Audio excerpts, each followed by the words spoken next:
Imagine going to brush your teeth in the morning and this is what comes out of the faucet. There are a number of cases involving lead found in drinking water that have not only popped up in the United States, but have also popped up worldwide.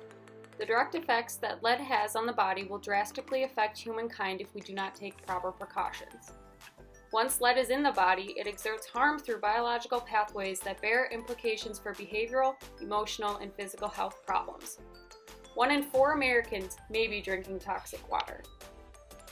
Although many Americans feel as though their water is safe to drink, there are several precautions to take to make sure your water is not contaminated with lead to prevent further health complications for all ages. On April 25, 2014, Flint, Michigan switched their water supply from Lake Huron through Detroit system to the Flint River to save the city millions of dollars because of the economy decline. The water from Flint River caused residents to have discolored, rotten-smelling water that tasted bad and caused skin rashes. The crisis is the result of the Snyder administration's stunning lack of accountability, beginning with the fateful decision 4 years ago to put Flint under the control of an unelected political appointee. When residents of Flint began to complain about the water, officials responded by pumping hazardous levels of chlorine into it.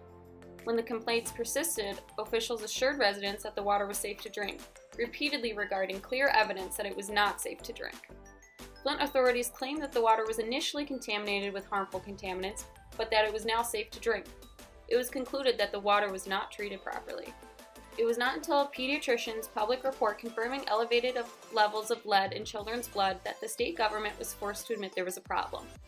The lead in Flint's drinking water should have been handled as hazardous waste, and the local authority declared a public health emergency, and the city of Flint was reconnected to Detroit's water supply.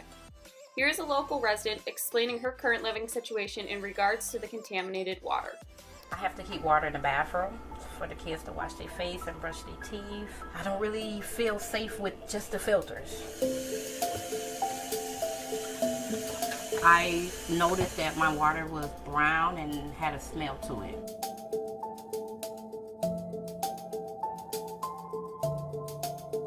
They told us it was safe to bathe with it, so I kind of felt comfortable and believed in them until my kids started getting rashes on them. And I didn't think it was water related because they kept telling us it was safe.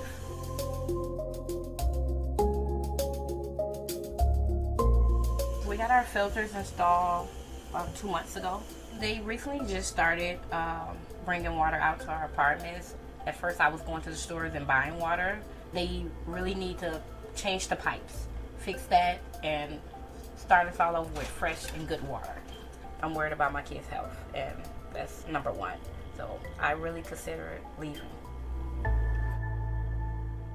The lead-infused water was corroding the city's pipes. The number of children with high levels of lead in their body had significantly risen following the change of water from the Detroit to the Flint River. Lead is a neurotoxin and it affects every organ in the body, and especially the nervous system. Children are particularly vulnerable because their brains are still developing, and the lowest levels can cause steep declines in cognition. Lead exposure does cause permanent damage. Flint, Michigan was not the only place affected by the lead. Philadelphia's public school buildings also had their own encounter. According to the Environmental Protection Agency's, or EPA's, action level is 15 parts per billion for public water suppliers and 20 parts per billion for schools and non-residential buildings. A total of 28.7% of buildings had water lead levels ranging from 20 to 50 parts per billion, 11.6 had levels between 50 and 100 parts per billion, and 17.1 had water levels of 100 parts per billion or more. A total of 57.4% of Philadelphia's public school buildings had water levels exceeding the EPA's action levels. Lead exposure is a huge issue, especially for adolescents and young children. Young children between the ages of 1 through 6 are most susceptible to lead's clinical long-term effects. The problem is that lead exposure, even at low levels, is detrimental to cognitive functioning.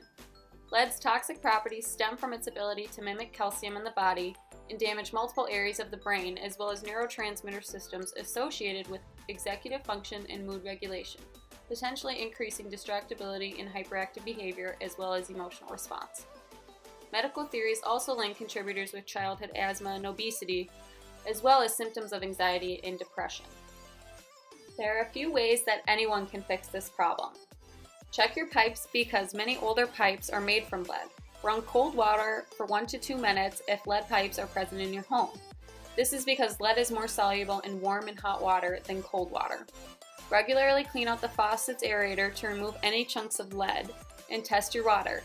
If you drink from a private well, have your water tested by an environmental consultant once a year. Also schedule a test if your area has flooded or your water looks, smells, or tastes different. Basic carbon filters are an effective way to significantly reduce contaminants. However, good quality reverse osmosis filters will remove pretty much anything. As teachers-to-be, many of us can understand how detrimental the effects of lead can have on a young child with a growing brain and body. Many Americans feel as though their water is safe to drink, but don't be fooled. Take the right precautions to ensure that you and your family are safe and live a happy, healthy life.